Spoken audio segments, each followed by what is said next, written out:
Good evening, everyone, and welcome to the Brian Crombie Radio Hour on Sauga 960. I think one of the big issues that we're going to face in the next couple of years is Canadian identity, who we are. And I got to tell you, I was really intrigued because someone who I have a lot of respect for, Charles Burton, who is a senior fellow at the Macdonald-Laurier Institute, someone I've interviewed in regards to Arctic issues in Canada, China, etc., wrote a fascinating piece in the Calgary Herald that was just published last week called Canada Approaches a Watershed Moment About Who We Really Are. And it's a really fascinating article. I commend it to your reading. And so I wanted to check in with Charles to find out what he's arguing, because it really is quite an interesting thing where he says that we're tired and we got to figure out who we're going to be going forward, which I agree with. Charles, how are you, sir? I'm good. Yeah, as you say, I write a lot of articles about corruption and, malign hidden agendas. And I was thinking that once the pandemic is over, this is a chance for Canada to do a reboot, a reset, and come back stronger. And, historically, when you look at major disruptive events in Canada, like the First World War and the Spanish flu epidemic of 1918, that once these things were resolved, there was renewed energy in society, and it led to profound social change. And of course, closer to today, after the Second World War, in the 50s and 60s and 70s, there was massive social transformation. A lot of the old stodgy past practices started to be replaced by new and exciting redefinitions. So I'm thinking that when COVID goes, when all of us have finished with the enforced confinement and sort of removal from social life, and our politicians and civil servants are finally able to resume, doing what they should be doing, which is making Canada a better place, that, one might see some positive change in different important aspects of Canadian society that matters, that, we have recognized our shortcomings in our national life. There might be, and I hope there is, renewed energy to resolve them once and for all, and enter into another golden age for Canada in the post-COVID period. So to some extent, the fact that we went into this enforced setting ourselves back from national life might actually end up being an opportunity for Canada to come back stronger. So let's talk about some of the points that you make, which I found kind of interesting. One of them was that you're arguing that we have to have a new chapter with our exploitation of our colonial history that we have inflicted upon Indigenous people. Tell me about that. Well, I think that, it's pretty much acknowledged that Canada has to come to terms with the past and attempt to have a new beginning with our relationship with Indigenous people. And there are a lot of issues that, we recognize should be resolved once and for all. The process, for example, of settling land claims just drags on decade after decade. And then things like the obvious things, like the big investment necessary to provide a decent life for people up in the north, like provision of fresh water in particular, and provision of proper social services, just has been lagging. We talk a lot, but when it comes down to it, we just don't take the action. I mean, Prime Minister Trudeau promised to resolve the water crisis, within a limited period, and it didn't happen. And I think, there are objective reasons why we're unable to deal with these, but I think a lot of the objective reasons are systemic and self-imposed. There are too many lawyers and middlemen and Aboriginal leaders who seem to benefit from dragging this out as long as possible to their profit. And I think we have to have a national determination that we'll settle for it and do a legislative end run around those elements that are delaying the process and come up with a satisfactory resolution with Indigenous people so that we can move on. Of course, it will take investment, but what it'll mostly take is energy and commitment from government to make what they say they want to do actually be realized. To come to that kind of resolution, it's going to cost a lot of money, would it not? Well, I think that, COVID has cost us a lot of money too. I don't think it's necessarily entirely about the money. Things like resolving land claims, it's not there's not necessarily a lot of economic immediate government funding that has to go into that. But it does require that people on both sides get engaged to actually decide that we've got to settle this once and for all and won't keep suing and countersuing each other till kingdom come. And I think with the other things that cost a lot of money, we have committed to do them. So it's really a question of when do we do it? Do we do it, in a conscionable time frame? Or do we decide to just defer this thing down the road forever until, the government feels that they somehow or other have the resources to actually undertake it properly? We know that the water projects up there are expensive. We know the training is expensive. We know that getting Indigenous people trained is expensive. And even obvious things like engaging in measures to sustain Indigenous languages, also expensive. It takes effort, but you just have to make the commitment and decide that we've deferred these things too long and the situation is deteriorating the longer that we just let it molder. It's interesting. I've interviewed a couple of different people, obviously, on this residential school issue, and several people, particularly those that are in responsible positions in the Indigenous community today, and or in supplying social services to the Indigenous communities, say that while clearly the residential school issue was terrible, we haven't improved that dramatically, and that there's still a huge number of people that are under state, what's the right word? Social services, that there's a huge amount of people that are still put into foster homes and put up for adoption and moved into schools, et cetera.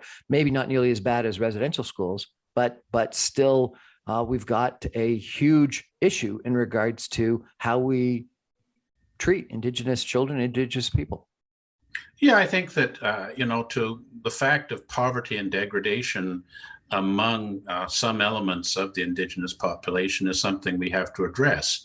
And part of it has to do with internal politics. In other words, you have enormous gaps of income between people higher in the hierarchy in Aboriginal organizations and the ordinary people who, can't get their broken windows fixed. Obviously there's a long culture of dependency that has been imposed by the paternalistic policies of the past. I think we have to set that aside. My general impression is that most Aboriginal people are reasonable and want to seek solutions to these issues that are based on what's possible. There is a small minority of vocal extremists who have the support of exploitative lawyers and enablers who actually are not representing what most Indigenous people want for themselves, which is, better lives and opportunities for education and conditions that allow them to maintain human dignity and decency. And I think that those things are something that we have to work on. And I think it can be done, but it's not really a question of just the money. It's a question of a renewed commitment to actually solve these problems rather than, the kind of weak and defeatist responses that we have seen before COVID, where people talked a good line, but actually, what had to be done didn't come through. You look at times like the building of our country in the 19th century. There's a great national spirit and lots of things happened. why have we lost that sense that we can, in fact, achieve things that look difficult? We haven't got this vision that made railways or the St. Lawrence Seaway or which redeveloped our great cities. That we seem to have lost that, and I think this is an opportunity for us to get it back. We need to make Canada great again. I don't know whether that's a good slogan or not. We're chatting with Charles Burton of the Macdonald-Laurier Institute right now about an article that he's written about really what the identity of Canada is, what the way forward for the future of Canada is. We're going to take a break and come back more with Charles in just a minute. Stay with us. Sorry, I didn't understand.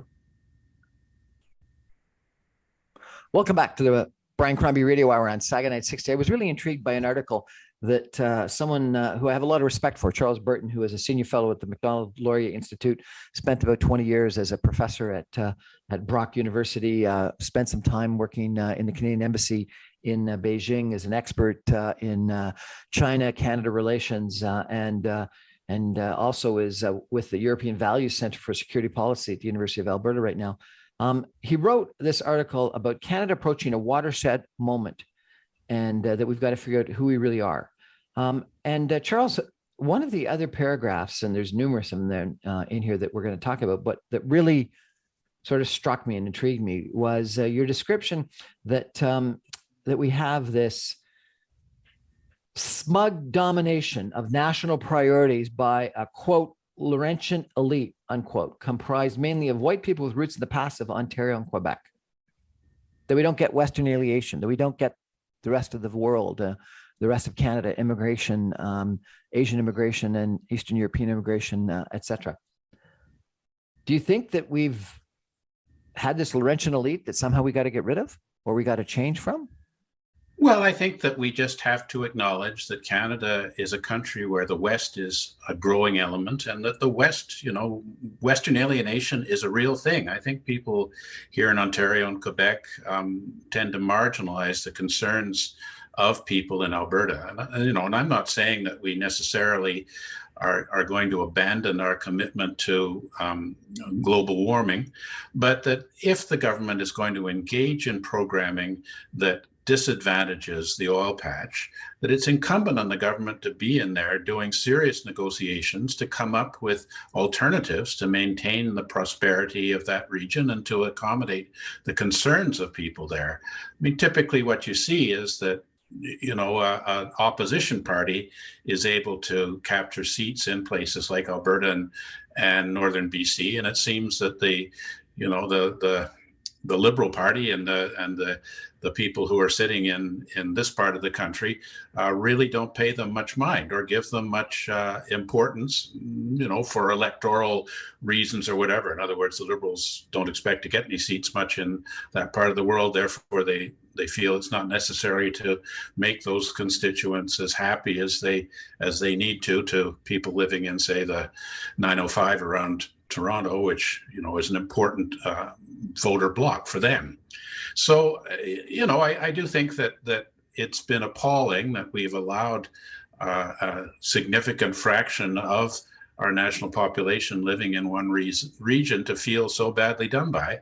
And I think a lot of it is just a lack of communication, an unwillingness of the people in Ontario and Quebec who share a certain kind of values to acknowledge that the West have legitimate concerns, and their approach to understanding society and politics should be respected, and that if Ottawa is planning to make international negotiations that will seriously affect the viability of the economy of Alberta, that it's incumbent on Ottawa to take responsibility for that and be accountable to ensure that the West will not suffer from decisions that they have not made themselves with regard to the energy products and other aspects of their economies. So, if we don't do that, I think we will be leading to a separation of the country. I think, separation of the country, but it's the West that you think is going to leave, not Quebec.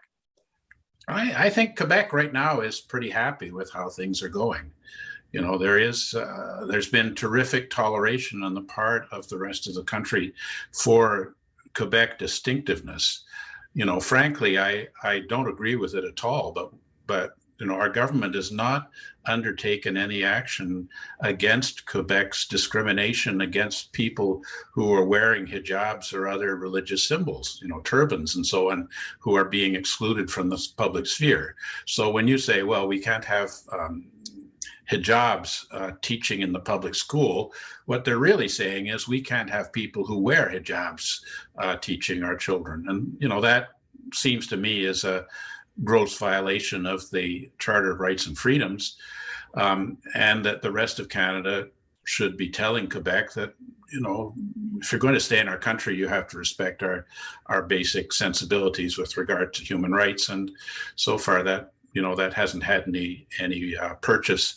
In none of the major political parties seem to be prepared to take that on. But it's indicative of the kind of compromise that the English-speaking dominant part of Canada is prepared to make to accommodate Quebec concerns. The language laws in Quebec are also arguably quite in violation of some UN principles, but maybe on a principle of proportionality, we should permit Quebec to restrict what sort of language people can use in parts of that province. But the religious stuff, I think, is really very concerning, because there's so many Canadians who would be excluded from participation in Quebec society because of their deeply held religious beliefs, which have no impact on their ability to function in public roles. So, from that point of view, I think that right now it's pretty solid with Quebec. The support for separatism seems to be among older Quebecois, old people like you and me, Brian. The younger people don't seem to be as engaged by this ideal of Quebec having a separate country and a seat on the UN and a national flag and so on, that would be recognized internationally. But I think in the West, the alienation is rising and will continue to rise as we become more committed to climate change and squeeze that economy, particularly the oil sands, and not assert Canadian foreign policy for demanding things like the Keystone XL pipeline. It's just not a sufficient priority for Canada.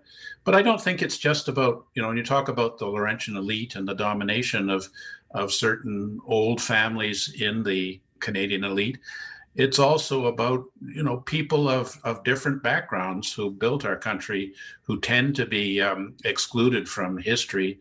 I think particularly of persons of Asian origin, like the Chinese who built the railway and were among our earliest settlers, and Ukrainians and other groups who somehow are just kind of absorbed into the myth of the English versus the French as the builders of our nation, which continues to sustain to a large extent. But I think we need to have more recognition of a history of Canada that includes all of those elements, European, Asian, African, who have made contributions to being the country that we have become. And I think that the mood of the times is to become to engage in more recognition of non-white peoples in our national history and nation building. And I think that has to be realized much more explicitly. We acknowledge it to some extent.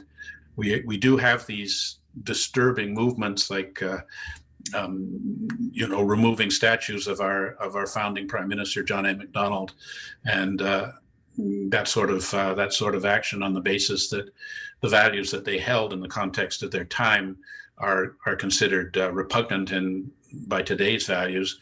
But I think that is partially due to a lack of acknowledgement on the part of mainstream Canada about the concerns that Canadians of other origins have about their role in our society. Fascinating. Let's unpack this a little bit.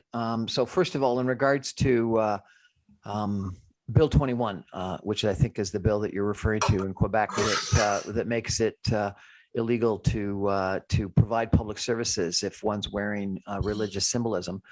You obviously think that this is something that the federal government should challenge to the Supreme Court. And I think what the Premier Legault of Quebec has said is that if it is and he loses, he would institute the notwithstanding clause. And if he hasn't said that, I think that's what we believe. Yes.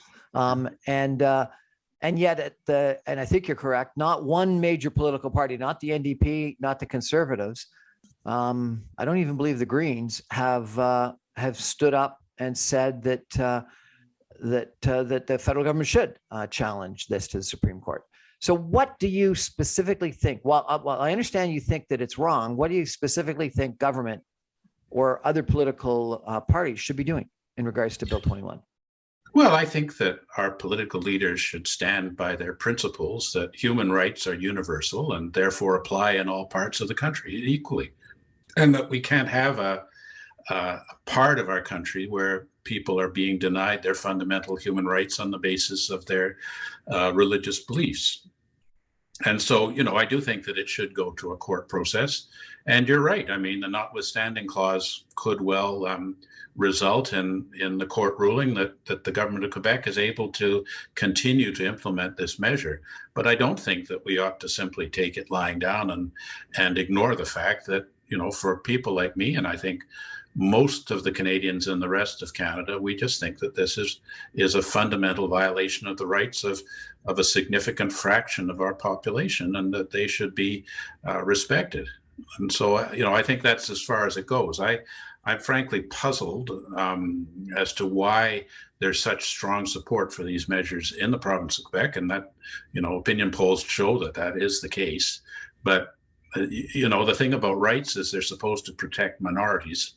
And so, I think that we ought to be standing with Canadians who wish to wear those religious symbols, who are able to undertake the jobs that in the public service that they're consistent with their values, and move forward from there. The fact that people have religious beliefs doesn't mean that they can't teach the curriculum and care for the children in schools the same as anybody else. There was a fascinating column that I read just a week or two ago by a parent in the school where the teacher wearing hijab was removed from her position, and her daughter, I think it was actually in the class, and that they thought the teacher was excellent, and she was objecting to obviously the removal of that teacher.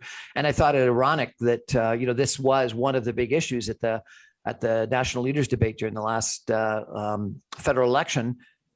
And Jagmeet Singh, who obviously wears a turban, could be elected Prime Minister of Canada, but couldn't wear that turban if he actually presented to the legislature of Quebec at some point in time, or would be removed, I guess, if he ran for Premier of Quebec.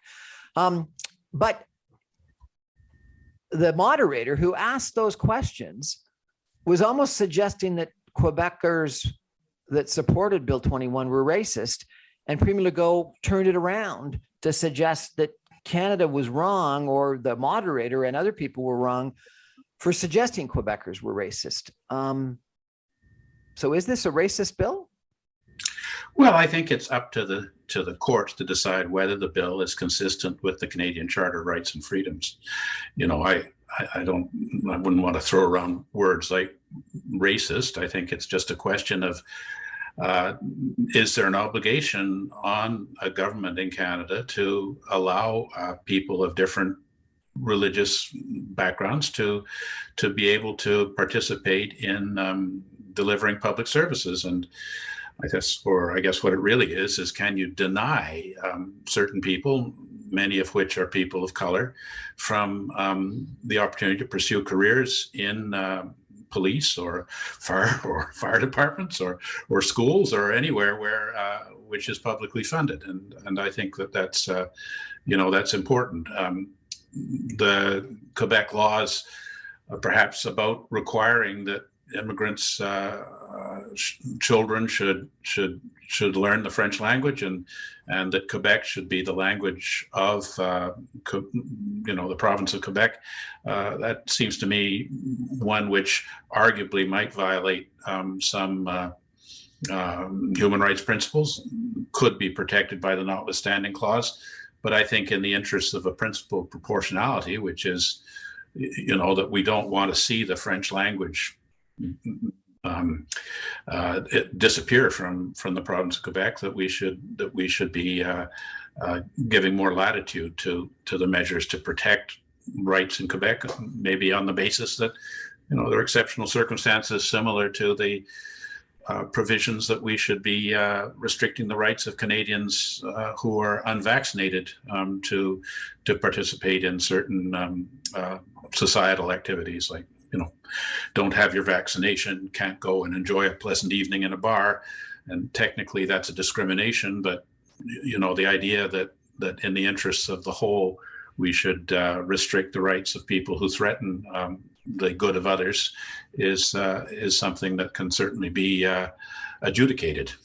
So you're actually making a comparison between people that want to put up English signs in Montreal to unvaccinated people that may infect people in bars in Ontario. No, I think it's okay to have those, to have the larger print for the French signs. But I if I was going into a bar with my triple vaccination, I wouldn't be happy about the possibility that the people next to me, enjoying a pleasant evening out in a noisy place, might be spreading the virus. We've had compulsory vaccination laws for a long time. To attend school, children are required to have those vaccinations in most jurisdictions. And, if you're not going to do it, then you have to demonstrate why. And certainly for traveling, in the past, we've required evidence that people are coming out of cholera zones have had inoculation for cholera. This is a principle of protecting the larger interests of society. I think with the signs, I was involved in a movement to try and stop the Quebec government from taking down the Chinese language signs in Montreal Chinatown and replacing them with larger signs in the French language. And that was successful, on the basis that if you're going to Chinatown, one should have Chinese signs, and this is not posing a threat to the integrity of the French language in the entire province. So, I think that there can be some latitude on these things, but to what extent one can have latitude on excluding persons of faith from professions that they're fully qualified to undertake, that one does trouble me a lot more. And I'd like to. Well, I got to tell you, I agree with you completely on Bill 21, and I have been very disappointed that no political leaders have appeared to be willing to stand up and have backbone and stand on principle, and have only thought about their electoral prospects or the changes in their electoral prospects if they seem to go against Premier Legault and what Quebecers, Francophone Quebecers, seem to want. I got to tell you, in addition, I was born and lived and grew up in Montreal, and I had quite an extended family in Montreal. All Anglophone, lots of them in Westmount and the West Island of Montreal. There's not one member of that very extended family left in Montreal. They've all moved to Toronto or Calgary or the United States, etc. And I'm not saying that we were forced to leave, but the environment was such that we didn't feel welcomed in society. And I think a lot of Anglophone Quebecers felt that way. And I think it's a real shame, because I think Montreal would have been the capital of Canada from an economic standpoint, and would have been the cultural capital of Canada if it had remained a bilingual city rather than the city that it's come, where a lot of Anglophones don't feel comfortable. And I really feel that some of the Francophone leadership of the province, both from a political standpoint as well as from a business standpoint, are smart enough to make sure that their kids are fully bilingual, so that they have all the opportunities available to them.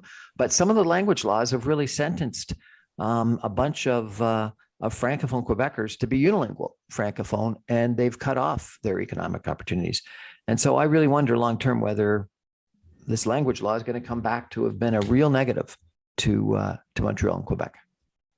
Well, I think in general, my piece is really about having had a bit of a timeout and giving our politicians an opportunity to maybe reflect on their approaches in the past and to become more vigorous. And maybe when Parliament eventually fully reconvenes and everything goes back to the way it was before we were all hiding from each other under masks, that those politicians that opposed Bill 21 or who refused to speak out on Bill 21 in any assertive way may in fact do that. Let's hope so. We're chatting with Charles Burton.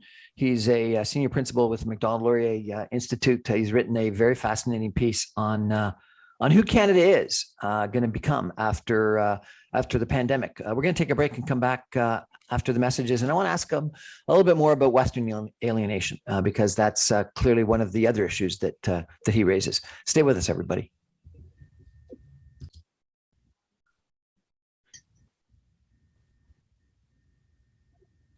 Welcome back to the Brian Crombie Radio Hour on Sauga 960. We're chatting tonight with Charles Burton. He is a senior principal with the Macdonald-Laurier Institute. He's a gentleman that I've interviewed before, a brilliant scholar. He spent quite a bit of time at Brock University teaching political science. He's also spent some time working in the Canadian Embassy in Beijing.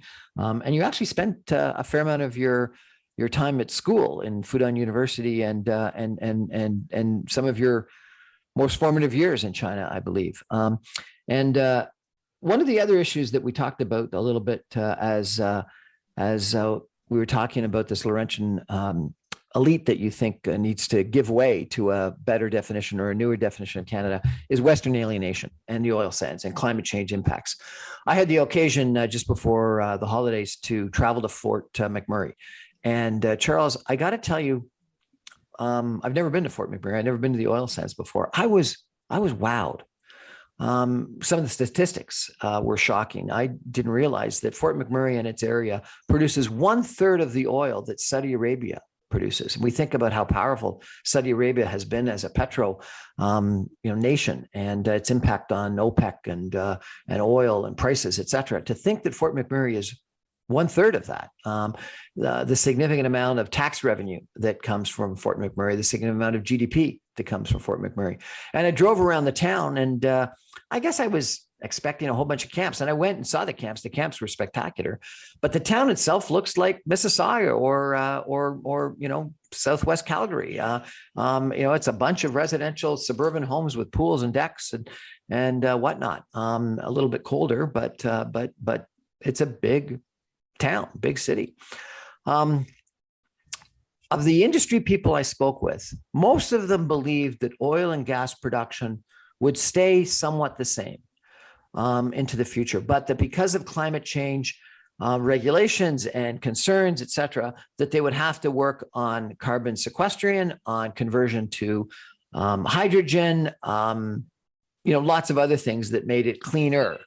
But that it would end up being so important to the Canadian economy long-term that we just couldn't shut it down.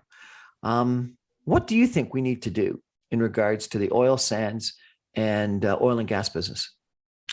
Well, I do think that it's incumbent on the government to engage in programming to, on the one hand, respect the people who live in that part of the country, even if they're not electing the people that form the government. They tend to vote for conservative alternatives. But I think you make a great point, which is that Fort McMurray and other parts of Alberta contribute a great deal of federal government tax revenue, which is used for national purposes. So, I have a similar attitude towards the banning of the Huawei 5G. If our government decides for a security reason that we have to ban Huawei 5G, then it's incumbent on the government to subsidize telecommunications firms who will suffer a loss as a result of having to take out Huawei equipment because of to make their networks compatible with non-Chinese 5G. And I think similar with the oil sands, if our government has decided that we want to impose strict environmental controls, then in terms of working out things like sequestration or ways to mitigate the global warming effects of this production, that the government should take responsibility and put in the investment and not simply expect the burden to be placed on the producers for issues which have really no direct concern to them. In other words, telecommunications companies don't have a mandate to protect Canada's national security. They have a mandate to maximize their profits for their shareholders. And in terms of the oil producers, if the government is going to limit them from being able to freely distribute their product, then the government ought to take responsibility for the associated costs of severe environmental measures. I think it's really is again a matter of proportionality, and the government is just leaving the West more or less high and dry and not consulting sufficiently with the West on appropriate mitigation measures or alternative economic development that might go into places like Fort McMurray. You hear a lot of talk of hydrogen, for example. We really need to recognize that our government should not be as focused on central Canada, but should also be paying just as much attention to the concerns of Western Canada. And, we'll have to do a lot of fence mending because, based on my interaction with people living in places like Alberta, the degree of bitterness and feelings of betrayal towards the central government are pretty deep. And, they even talk about the national energy program of Prime Minister Pierre Elliott Trudeau. And I mean, God knows how many years ago that was, but the memories of 82 or something like that. 40 years ago, but to them, it's still right in the front of their minds. So, how do you regain the trust and the feeling of collaboration and the feeling that Canadians support people living in the West and their concerns, and will share in the responsibility for measures that the central government takes that impact them negatively? So for a long period of time, the line was the West wants in, and Preston Manning Reform Party, and then the Alliance, and then the new Conservative Party that was the merger of it, and Stephen Harper won, and he was Prime Minister for numerous years, and numerous cabinet ministers from the Conservative Party were from Alberta. Now you're saying the West wants out. So what happened? Did Stephen Harper not represent the Western views enough, or is it just because of the Liberal government in the last 6 years? Well, I think that, it's been the international change of attitude towards climate change that's put demands on government to be more responsive to it. And, certainly if you watch the news and you see now extensive reporting on extreme weather events, and the subtext always seems to be it's because of too much hydrocarbons being blown up into the air. And then the next logical thing is, where's that stuff come from? Alberta. We have to do something about this, but not with a notion that we have to do something about it in a positive way, but let's further squeeze Alberta so that we can fulfill our international targets in Paris or Kyoto or whatever. But the where is the plan? Why is the Prime Minister not inviting key Western figures involved in the oil industry down to meet with him in Ottawa to actually work this out in a way which suggests that Ottawa is concerned about the fate of that industry long term? And then we appoint ministers again from Central Canada who make statements that just cause people in the West to feel even more abandoned and alienated than they were before. Things like we'll be phasing out the oil sands in so many years and so on. Well, all very well to say, but give us the plan of how that's going to work and how it's not going to devastate the economy of Alberta and the careers of people who are dependent on the energy industry to make their lives and keep their families. And just like you said, to build those nice houses in Fort McMurray and have a pool for the kids and, all of those things that middle-class Canadians have expectations that they can sustain. One of the major tragedies that's come out of the last couple of years is long-term care. And you address it in one of your final paragraphs where you talk about how we've got to change our strategy, I guess, in dealing with elderly people. Tell us about that.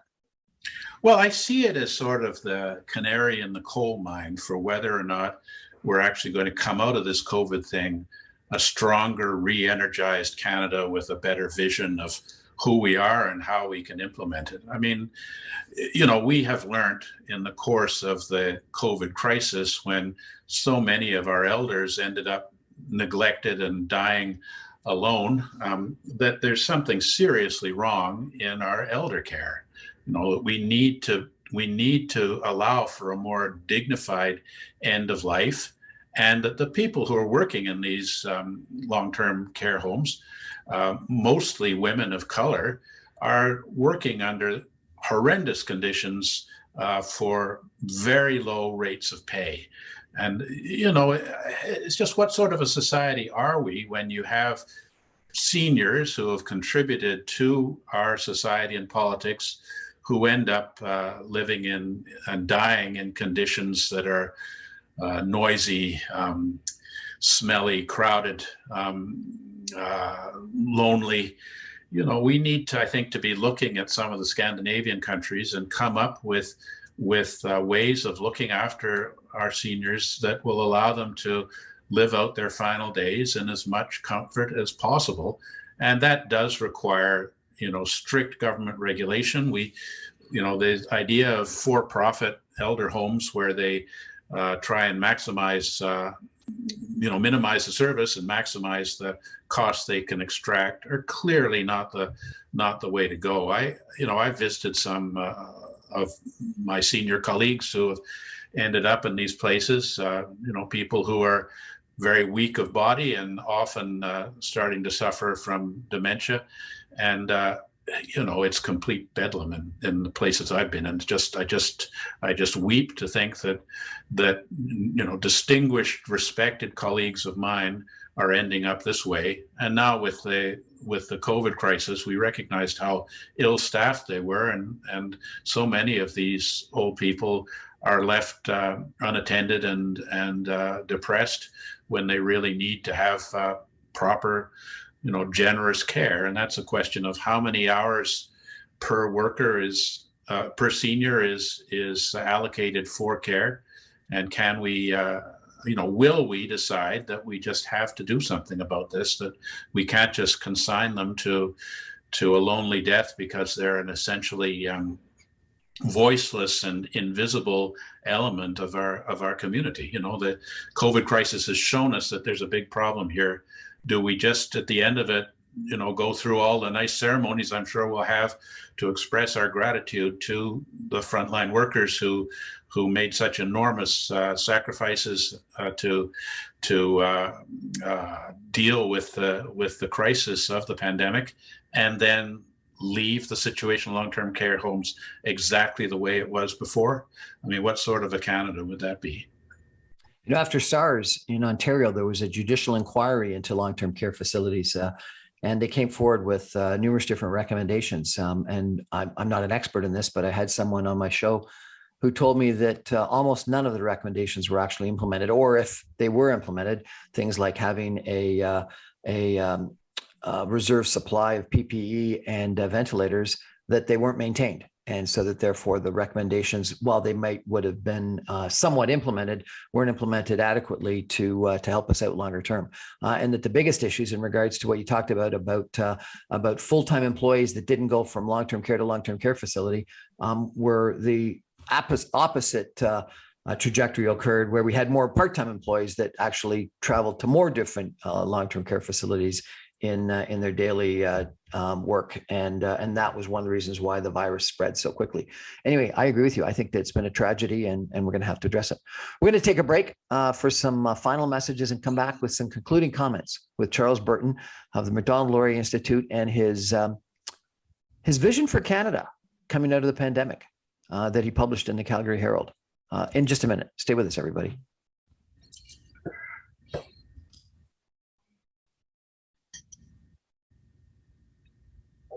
Welcome back to the Brian Crombie Radio Hour on Sauga 960. We're chatting tonight with Charles Burton. He is a senior fellow with the Macdonald-Laurier Institute. He's an expert on China. He's an expert on Eastern Europe, European affairs, international relations, political affairs, and he's recently written an article in the Calgary Herald that really talks about where we need to go as Canada coming out of this pandemic. Charles, one of the other issues that you talk about is our strategy in regards to the Arctic. Tell me what you think we need to do there.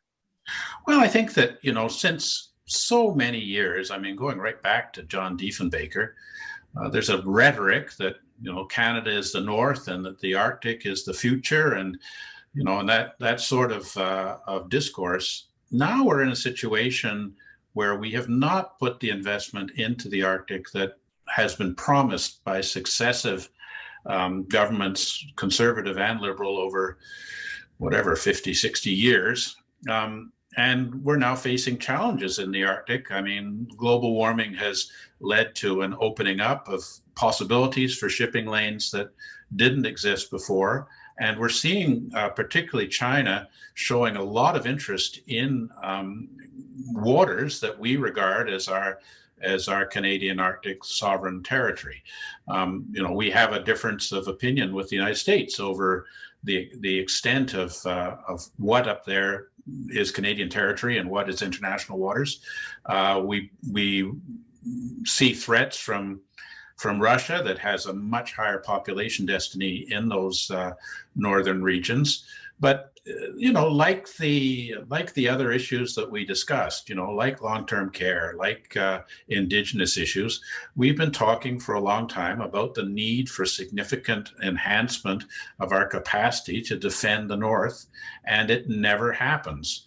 And I can certainly see the idea that we've got ourselves so much in debt as a result of COVID that, can we actually act on putting in proper nuclear submarines and icebreakers up there so that we can defend ourselves against the possibility of a Chinese threat before it's too late. But, it's a time of emergency. We seem to find the money to deal with the crisis that the COVID-19 brought on us.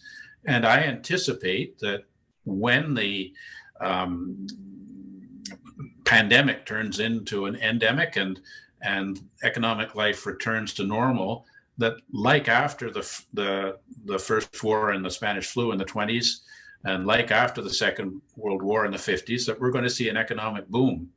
The question is, do we then take advantage of that to realize these issues that are so critically important to Canada's overall national identity, protection of our security and sovereignty and our national future? Or will we have governments that, think in 4-year timeframes and allow things to slide as they've been sliding over the past while, particularly the past decade, or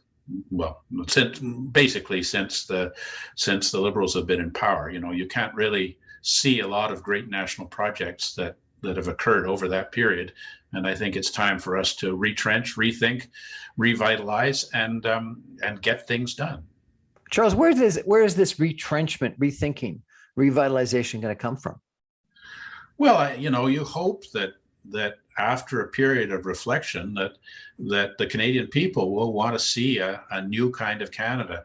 My guess would be that we will probably want to replace really all of our political leaders.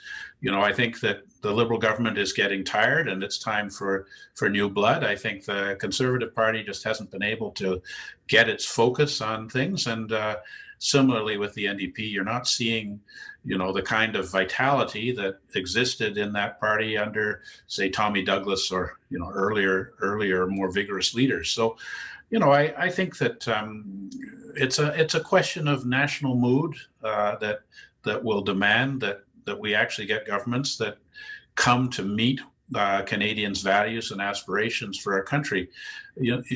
Just because there's been historical precedent for this having happened in the past, I'm really hoping that we'll see a new and better Canada emerging very soon.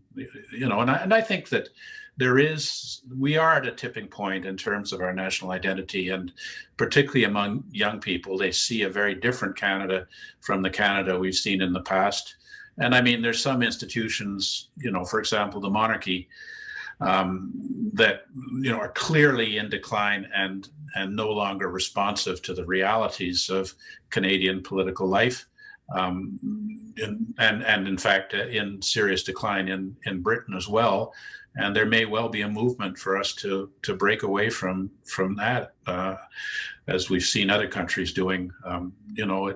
We need a new Canada, and perhaps some of these established practices have to be rethought to bring them into compliance with the emerging values of the young people who are Canada's future. So I agree with you. I think we are at a tipping point for Canadian identity. I agree with frankly all of the issues that you raise. I'd add a few more to them. I think the national debt is another one that we need to address. I think infrastructure is another one that we need to address, whether it be oil sands or transit and transportation, or the Ring of Fire, and how we exploit the resources that Canada has.